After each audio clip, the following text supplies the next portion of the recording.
ఒకానొక టైంలో ఉత్తుంగ తరంగమై ఎగిసిపడినటువంటి కాంగ్రెస్ పార్టీ ఈరోజు దేశంలో కొన్ని ప్రాంతాల్లో మినుగుమంటూ తన ఉనికిని చాటుకుంటుంది.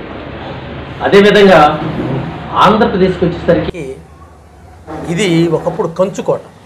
అలాంటి ఈ కంచుకోట కూడా కనుమరుగైపోయింది అనమాట. ఈ కంచుకోటలో కనుమరుగైపోయింది. అలాంటి తప్పిదాలు చేసినటువంటి కాంగ్రెస్ పార్టీని నమ్ముకొని మైలవరం కాన్స్టిట్యున్సీలో 2 పర్యాయాలు ఎమ్మెల్యే అభ్యర్థిగా పోటీ చేస్తున్న బొర్రా కిరణ్ కుమార్ గారు మనతో ఉన్నారు.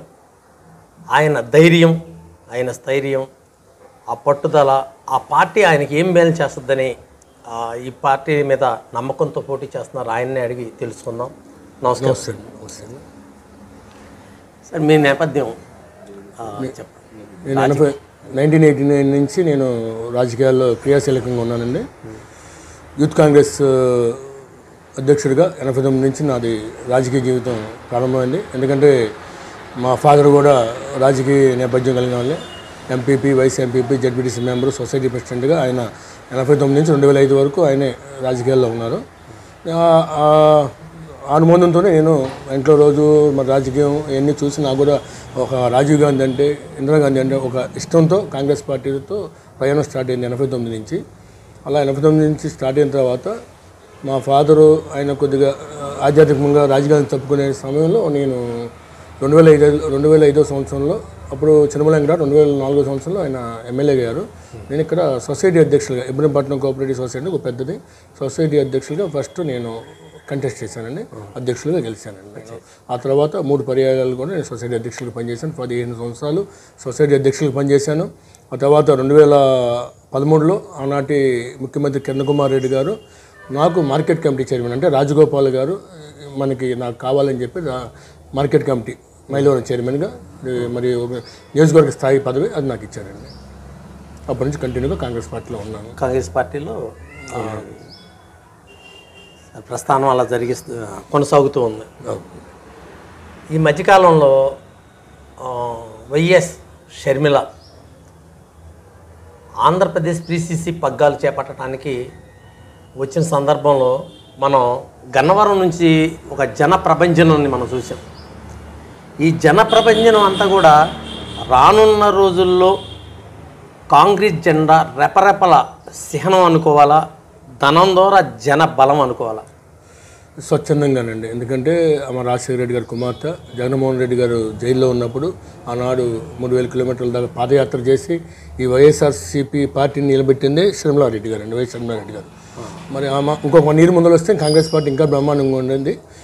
మరి లాస్ట్లో మరి రాహుల్ గాంధీ గారి కోరిక మేరకు మరి PCC పగ్గాలు చేపట్టింది.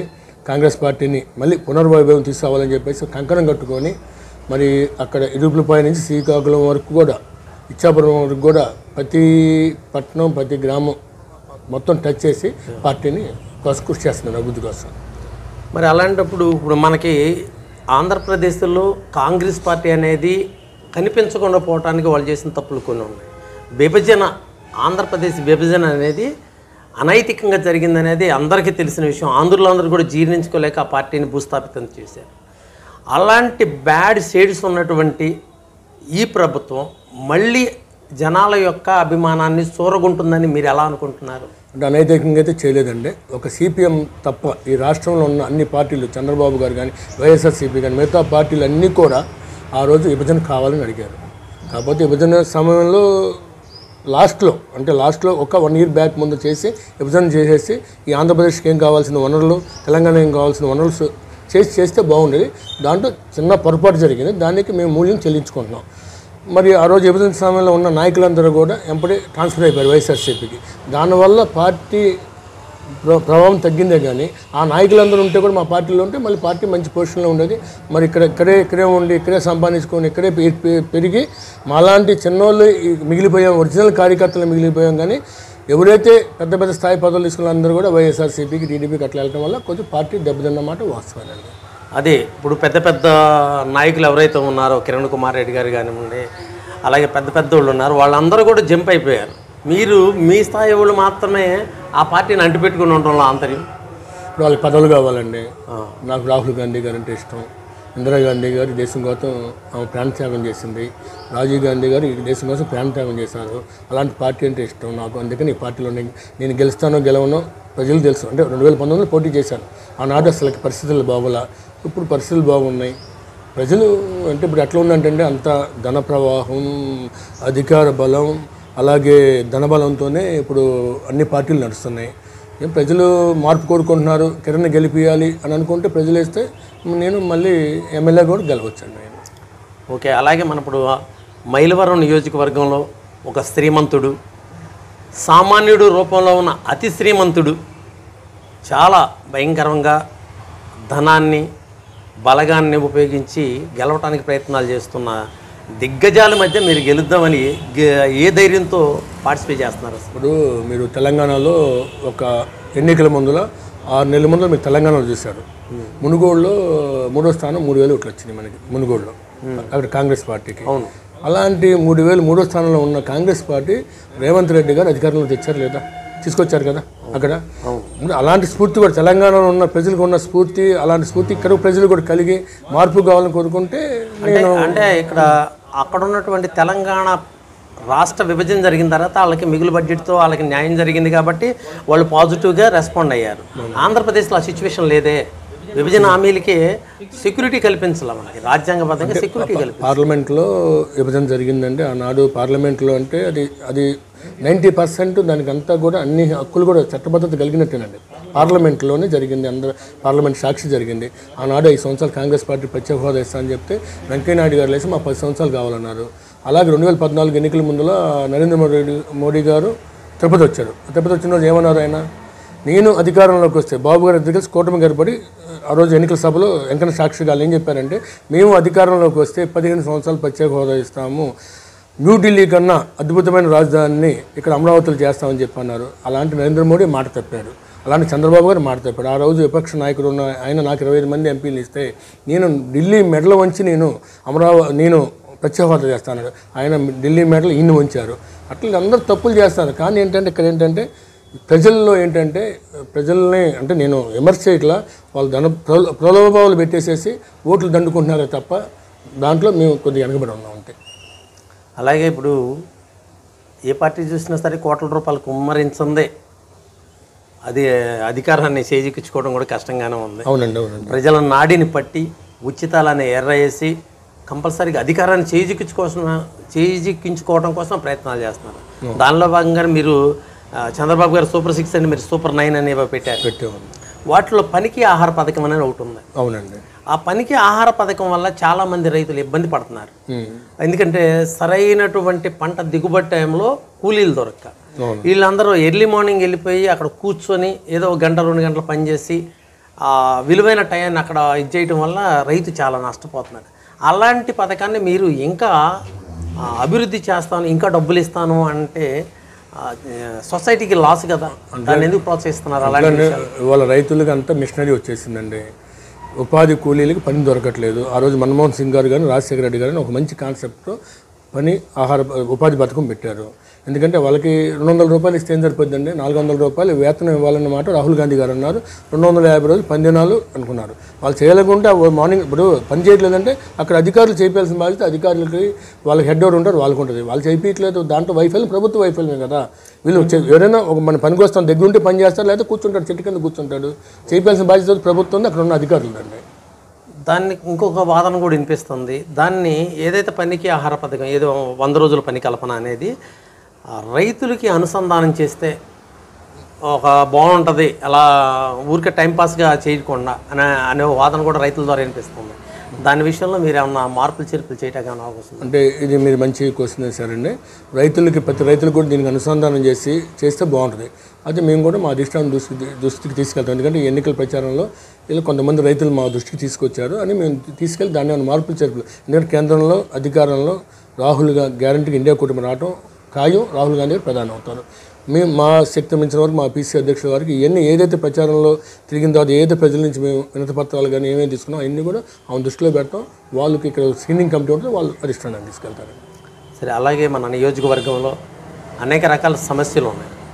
సమస్యల్లో మెయిన్గా మీ దృష్టికి వచ్చి వాటిని నేను పరిష్కరించాలి అనేటువంటి దృఢ సంకల్పంతో ఉన్నటువంటి సమస్యలు మెయిన్గా ఉన్నాయన్న ప్రజలకు చెప్పడం. నేను ఎవరిని విమర్శ చేయనండి. మన ఒక శాసనసభ్యులు తెలుగుదేశం తరఫున పోటీ చేసిన ఆయన స్థానికుడు కాదు. అంటే ఒకసారి గెలిచారుగా స్థానికుడు కాదని మీరు అనొచ్చు కాదంటే ఆయన ఉండేది నందిగామ. ఇక్కడ స్థానికంగా ఉన్న సమస్యలు ఇప్పటికీ ఆయన సరైన అవగాహన. స్థానికత అంటే అసలు యాక్చువల్గా ఎక్కడ కూడా ఏ పార్టీ కూడా స్థానికతను బేస్ చేసుకొని ఎలక్షన్లో పార్టిసిపేట్ చేయట్లేదు ఎవరు కూడా. ఇక్కడ వాళ్ళని అక్కడ, అక్కడ వాళ్ళని ట్రాన్స్ఫర్ అనేది కూడా చాలా ఒక అశుభ సూచకమే. అవునండి. స్థానికత ఇవ్వకపోవడం, ఎక్కడెక్కడ తీసుకురావడం కూడా అవుతుంది అది. అవునండి. మరి ఇలాంటి వాటిని నివారించడానికి అంటే మీరు ఇక్కడ స్థానికులే, నేను స్థానికులనే, ఎక్కడ మనకి సమస్యల మీద పొట్టు ఉంటుందో అవగాహన ఉంటుందండి. వాళ్ళకి అవగాహన లేదంటున్నాను కానీ నేను విమర్శ చేయట్లేదు. ఇప్పుడు ఇంకొక ఆయన వైసీపీ అభ్యర్థికి వచ్చారు, ఆయన రాజకీయంగా ఇక్కడ జడ్పీటీసీ మెంబరే, కానీ ఆయనకు కూడా దీని మీద సరిగ్గా ఒక నియోజకవర్గం తిరిగి ఒక మండలానికే ఆయన ఇప్పటి వరకు ఉన్నాడు. అవును, మండల నేపథ్యమే. ఒక నియోజకవర్గం తిరిగేంతవరకు సమస్యల మీద ఆయనకు అవగాహన లేదు. మానిటరింగ్ అంతా అక్కడ పైన తాడేపల్లిలో ఈయన ఒక బొమ్మలాగా ఆడుతున్నా తప్ప ఈయన స్వయంగా ఒక ఇండివిజువాలిటీ ఆయనకి లేదు. అవును, అట్లా ఉంది. ప్రాంతీయ పార్టీలకు ఎప్పుడు ఇండివిజువాలిటీ ఉంటుంది. మా నేషనల్ పార్టీకి ఏంటంటే మాకు చెప్తారు, వదిలేసేస్తారు, మేము మా ఇష్టం మేమే మాట్లాడుకోవడం, లేకపోతే మేము ప్రజల్లోకి వెళ్ళాం, ఏం చేయాలంటే చేసుకుంటాం. వాళ్ళకి ఇండివిజువాలిటీ లేదండి. కాబట్టి వాళ్ళు అసలు చేయలేరు. రిమోట్ ద్వారా వచ్చారు, కొత్తగా తీసుకొచ్చారు, తింపేశారు, వదిలేశారు. అధికార బలం, అంగబలం మొత్తం ఇక అది మీకు అంతా తెలిసిందే. ఇంకొక ఆయన చూస్తేనో ధనబలంతో వచ్చేసి నేను ఇట్లా ఇసిరేస్తాను, గుమ్మరిస్తాను, నేను మొన్నటిదాకా దాంట్లో ఉన్నాను, వాళ్ళు ఇంకో దాంట్లోకి వస్తా, నేను గెలుస్తాను అని ఆయన అట్లా అంటున్నాడు. నాకు జగన్మోహన్ రెడ్డి గారే, నేను తిరుపతిరావు గారిని కాదు, నేను జగన్మోహన్ రెడ్డి గారిని ఆయన ప్రచారం చేసుకుంటున్నాడు. మేము అలాగే ప్రచారం చేయట్లా. ప్రజల్లో మమ్మల్ని నమ్మి మేము 9 గ్యారెంటీలు ఇచ్చాము. ప్రజల్లో నమ్మి మా అవకాశం ఇస్తే మేము కూడా పోటీలో గట్టిగానే, మాకైతే కొద్ది స్పందన అయితే కనపడుతుంది, మార్పు కనపడుతుంది. అట్టని చెప్పి నేను గెలుస్తానని చెప్పి నేను అలాంటి మాటలు చెప్పనండి. నాకు అవకాశాలు ఉన్నాయి అనుకుంటున్నాను నేను. అలాగే ఇప్పుడు సార్వత్రిక ఎన్నికల నేపథ్యంలో మీరు బాగానే క్యాంపెయిన్ చేస్తున్నారు. దీనిలో భాగంగా చాలామంది door to door, face to face touch చేస్తూ ఉన్నారు. వాళ్ళ స్పందన ఎలా అనిపిస్తుంది? స్పందన బాగానే ఉందండి. వాళ్ళు అంటే కేంద్రంలో రాహుల్ గాంధీ గారు రావాలి, మోడీ గారు పోవాలి అంటున్నారు. ఇంకా రాష్ట్రానికి వచ్చేప్పటికి వాళ్ళకి ఇంకా రాట్ల అవగాహన. చెప్పాం కేంద్రంలో రావాలంటే ఇక్కడ కూడా మేము కూడా రావాలి కదంటే, కానీ వేస్తామండి, 2 ఓట్లు వేస్తామండి. రాహుల్ గాంధీ మోడీ గారు పోవాలి, మోడీ గారు వాళ్ళకి నష్టపోయింది, జీఎస్టీ అని, నోట్లు రద్దని, ఆయన వచ్చే ముందుగా ప్రతి స్విస్ బ్యాంకులో డబ్బులు తెచ్చి ప్రతి పేదవానికి కూడా 15 లక్షల రూపాయలు అకౌంట్లో వేస్తామని చెప్పి అన్ని దొంగ మాటలు చెప్పి వచ్చాడు నరేంద్ర మోడీ గారు. అలాంటి దొంగ మాటలు చెప్పే ఒక మతోన్మాది నరేంద్ర మోడీ గారికి ఈ మన పవన్ కళ్యాణ్ గారు, మన చంద్రబాబు గారు అధికారికంగా, అనధికారికంగా జగన్ గారు, వీళ్ళందరూ ఆయనతో అంటే ఇక్కడ ఎవరికి ఓటేసినా ఇక్కడ లేని బీజేపీకి ఓటేసినట్టే ఇక్కడ వాళ్ళ ఖాతాలోకి వెళ్తుంది. తర్వాత ఇందాక స్థానిక సమస్యల మీద మన మధ్యలో మనం స్థానిక సమస్యల గురించి అడిగారు. ఇప్పుడు స్థానిక ఇక్కడ సమస్యలు ఏంటంటే మన మైలవరం నియోజకవర్గంలో వస్తే ఇప్పుడు నేను తిరుగుతూ ఉంటే ఎన్ఎస్పీ కాలువలు చూశానండి. ఏ కాలువలు ఎన్ని కోట్ల రూపాయలతో వర్క్స్ జరిగినాయి, కెనాల్స్ ఉన్నాయి, ఒక్క చుక్క నీళ్ళు దాంట్లో పూర్తి వైఫల్యం ప్రభుత్వం. అంతకుముందు ఎవరైతే ఎమ్మెల్యే ఉన్నారో వాళ్ళతో పూర్తి వైఫల్యం. తర్వాత ఎక్కువ ఇక్కడ మనకి ఏంటంటే అటంతా రెడ్డిగూడెం వచ్చి మైలవరంతో మ్యాంగో గార్డెన్స్ ఎక్కువ, సరైన కాపు లేక, సరైన నీటి వసతులు లేక చాలా బాధపడుతున్నారు. వచ్చిన కాపును కూడా ఇక్కడ జ్యూస్ ఫ్యాక్టరీ కానీ, ప్రాసెసింగ్ సెంటర్ కానీ ఉంటే ఇక్కడే చేసుకొని, ఇప్పుడంతా ఏం చేస్తున్నారు, కాయకుంటున్నారు, నార్త్ వెళ్ళిపోతుంది, ఇంకోసారికి వెళ్ళిపోతుంది. ఆ వనరులు కానీ ఆ పరిశ్రమలు కానీ ఇక్కడే ఉన్నాయి అనుకోండి, రైతు కొద్దిగా లాభపడేవాడు. రైతు అవి ఏమీ చేయలే, ప్రభుత్వాలు ఏం చేయలే. ఇప్పుడు గతంలో సంగతి వదిలేద్దాం, ఈ 10 yearsలో వాళ్ళు ఏం చేయలేదండి. అన్నింటిలో చేయడంలో కూడా ప్రభుత్వం వైఫల్యం ఉంది. స్థానిక ఎమ్మెల్యేలు కూడా దాన్ని బాధ్యత వహించాలి. అలాగే కొండపల్లి విషయం తీసుకున్నామండి. ఇక్కడ దమ్మల్ పవర్ స్టేషన్ ఉందండి. ఒక 6 months నుంచి బూడిదని అట్లా వదిలేసేసారు. దాని కంట్రోల్ ఇప్పుడు దాకా ఎందుకు వదలేదు, 6 months ఎందుకు వదిలేసారు, దానికి సంబంధించిన యూనిట్స్ అన్నీ కూడా ఒక 15 కోట్ల రూపాయలు పెడితే యూనిట్స్ అన్నీ బాగుపడతాయంట.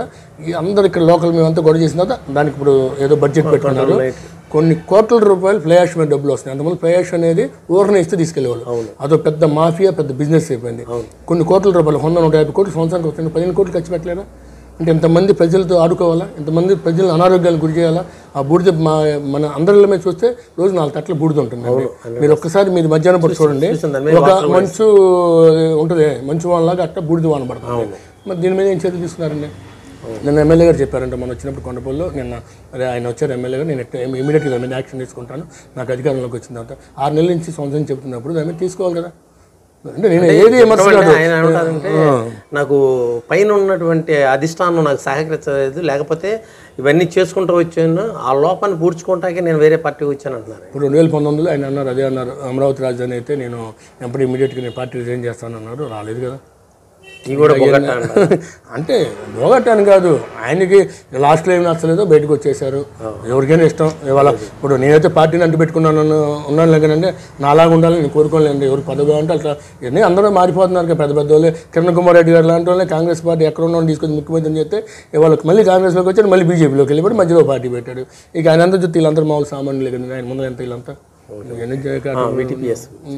వీటీపీఎస్ దాని మీద మనకి దాన్ని మేము అధికారంలోకి వస్తే ఇక్కడ కానీ కేంద్రంలో అధికారంలోకి వస్తాయి, ఎక్కడే అధికారంలోకి వచ్చినా దీని మీద పూర్తిగా దాన్ని బూడిద రాకుండా నివారించడానికి దాని మీద చర్యలు ఏమున్నాయో మా అధిష్టాన దృష్టికి తీసి షర్మిలా గారు చెప్పాము ఆల్రెడీ, అది తీసుకుంటామండి. ఎందుకంటే చాలామంది అనారోగ్యాలతో ఊపిరితిత్తుల బాధలతో చనిపోతున్నారు. దాని మీద ఏం చేయాలి, దీనికి గ్రీనరీ ఎంత కావాలి, ఈ దమ్ముల పవర్ స్టేషన్ చుట్టూ ఉన్న పరిశ్రమలు అనేది ఏంటి అనేది దాని మీద ఒక మేము చూసుకొని తయారు చేసుకుంటాం. తారక రామారావు ఎత్తిపోతల పథకం అది మర్చిపోయామండి. తారక రామారావు ఎత్తిపోతల పథకం ఇప్పుడు దేనిసారు మంత్రిగా చేశారు. బాబు 5 సంవత్సరాలు, బాబు గారు 5 సంవత్సరాలు గవర్నమెంట్ ఉంది. 5 సంవత్సరాల గవర్నమెంట్లో రామారావు ఎవరైతే పార్టీ పెట్టి ఆయన పేరు మీద జీకొండూరు నుంచి మనకి ఇదంతా కూడా పోలవరం కనెక్ట్ చేసుకొని చేయొచ్చు.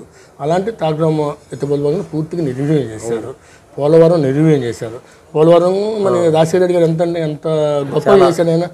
మరి తర్వాత వచ్చిన బాబు గారు మాకొద్దు మీరే కేంద్రం చేయండి అని అప్పచెప్పేశాడు. ఎందుకంటే వాళ్ళ కాంట్రాక్టర్లు బాగుపడడానికి వాళ్ళ కోసం. ఎందుకంటే ఇక్కడైతే వాళ్ళ కాంట్రాక్టర్లు బాగుపడతారు కదా, కేంద్రం నుంచి అయితే ఉండదు కదా.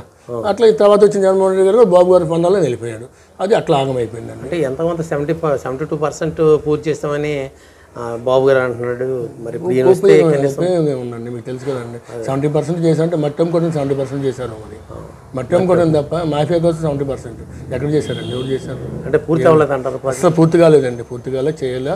మేము చేసిన ఇద్దరు తప్పు ఏంటంటే, 2 ప్రభుత్వాల తప్పు ఏంటంటే అది కేంద్రంకి అప్పచెప్తే కేంద్రం చేసేసేది వద్దని చెప్పి వీళ్ళు రాంగ్ డైరెక్షన్లో తీసుకొని వాళ్ళ కాంట్రాక్టర్లు వాళ్ళ సొంత మనుషులు బాగుపడటానికే దీన్ని కేంద్రం నుంచి వీళ్ళు బదిలీ చేసుకున్నారు. అదొకటి తప్పు చేశారని అనిపిస్తుంది నాకు, నా వ్యక్తిగతంగా. అందరికీ ప్రజలందరికీ, మన మైలవరం నియోజకవర్గ ప్రజలందరికీ నా నమస్కారాలు. ఒకసారి కాంగ్రెస్ పార్టీకి అవకాశం ఇవ్వండి. 2014 ముందు వరకు కాంగ్రెస్ పార్టీ అప్పుడు 10 సంవత్సరాలు యూపీఏ అధికారంలో ఉంది. రాజశేఖర రెడ్డి గారు, తర్వాత రోషి గారు, వివిధ ముఖ్యమంత్రులు అధికారంలో ఉన్నప్పుడు ఈ ప్రాంతం ఎంత అభివృద్ధి చెందింది. ఆనాడు చెన్నమూల వెంకటరావు కానీ కోండబాస్వారి గారు ఉన్న సమయంలోనే మన మైలవరం నియోజకవర్గం చాలా అభివృద్ధి చెందింది. అన్ని రోడ్స్, లింక్ రోడ్స్ కానీ ఇవన్నీ అనుసంధానం చేసి చాలా డెవలప్ చేశారు. ఇక్కడ పరిశ్రమలు కానీ మన కొండపల్లిలో చూస్తే చుట్టూ పరిశ్రమలు కానీ ఎంత డెవలప్ చేశారు. ఆ తర్వాత వచ్చిన 2 గవర్నమెంట్లో కూడా మనకు చేసింది చాలా శూన్యం. మాట్లాడితే మేము రోడ్లు వేస్తున్నాం, లేకపోతే డ్రైన్లు కడుతున్నాం, లేకపోతే చేస్తున్నాం అన్నారు. ఇవన్నీ కూడా స్థానికంగా ఉన్న స్థానిక సంస్థలు చేసే పనులు కూడా వాళ్ళ ఖాతాలు వేసుకొని మేము చేస్తున్నామని చెప్పి ఇక్కడ ఎమ్మెల్యేలు, మంత్రులు చెప్తున్నారు. ఇది చాలా దురదృష్టకరం. మాకు ఒకసారి అవకాశం ఇస్తే మేము 9 గ్యారెంటీలతో ముందుకు వస్తున్నాం. ప్రత్యేక హోదా, అలాగే మన ప్రతి మహిళకు మహాలక్ష్మి పథకం అని చెప్పి నెలకి 8,333 రూపాయలు, సంవత్సరం ₹1,00,000. అలాగే ప్రతి పేదవాడు చదువుకున్న వాళ్ళకు కూడా ఉచిత విద్య అందిస్తామని కేంద్ర ప్రభుత్వం భరిస్తుందని చెప్పారు. పెన్షను, అలాగే ఉపాధి హామీ పథకం ఇట్లా 9 గ్యారెంటీలతో ప్రతి హామీ పథకం కూడా ప్రతి ఇంటికి డోర్ టు డోర్ మా కార్యకర్తలు ఇస్తున్నారు. చూసి ఒకసారి ప్రజలు నాకు అవకాశం ఇస్తే నేను స్థానికంగా కొండపల్లిలో ఉంటాను కాబట్టి అందుబాటు నేను కూడా సొసైటీ అధ్యక్షుడిగా, మార్కెట్ కమిటీ చైర్మన్గా చేశాను. నాకు ఇక్కడ స్థానిక బాధలు తెలుసు. నేను సామాన్య పేద రైతు కుటుంబం నుంచి వచ్చిన వాడిని.